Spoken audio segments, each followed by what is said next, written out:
He walked into the courtroom like he owned the place, badge shining, smirk wide, and ego even bigger. But in less than 10 minutes, that arrogant officer would go from confident to completely crushed. Why? Because the woman he dragged into court?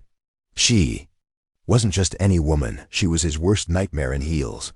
Officer Rick Dalton was known around town, not for being a hero, but for throwing his weight around. He wrote tickets for no reason, pulled people over for looking suspicious, and never thought twice about bending the rules.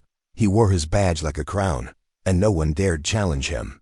Until her. Meet Cassandra Lee. Smart, calm, professional. She ran a nonprofit that helped wrongly fined drivers fight back in court. One day, Cassandra parked outside a public library. Rick approached her with his usual arrogance and said, "You're in a restricted zone. That'll be a $300 fine." But Cassandra knew the law, and she knew that zone wasn't restricted during weekends. She tried explaining, politely. Rick didn't care. He laughed. Save it for the judge. Bad idea. When they showed up in court, Rick expected a quick win. But Cassandra walked in with files, photos, and city ordinances printed out. She even had video proof of the sign saying, "No parking, weekdays only."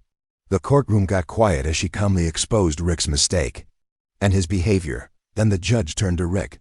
"Officer Dalton, is this your signature on the ticket?" "Yes, sir." "And did you verify the sign before issuing this fine?" "No, sir." What happened next was legendary. Not only was the case thrown out, but the judge ordered an investigation into Rick's past tickets. Several had already been appealed. And now Cassandra had the spotlight and the momentum to challenge them all. Rick? Suspended pending review. His badge couldn't save him this time. Not from the truth. And definitely not from Cassandra Lee. Sometimes, justice doesn't wear a badge, it wears confidence and carries receipts. Subscribe.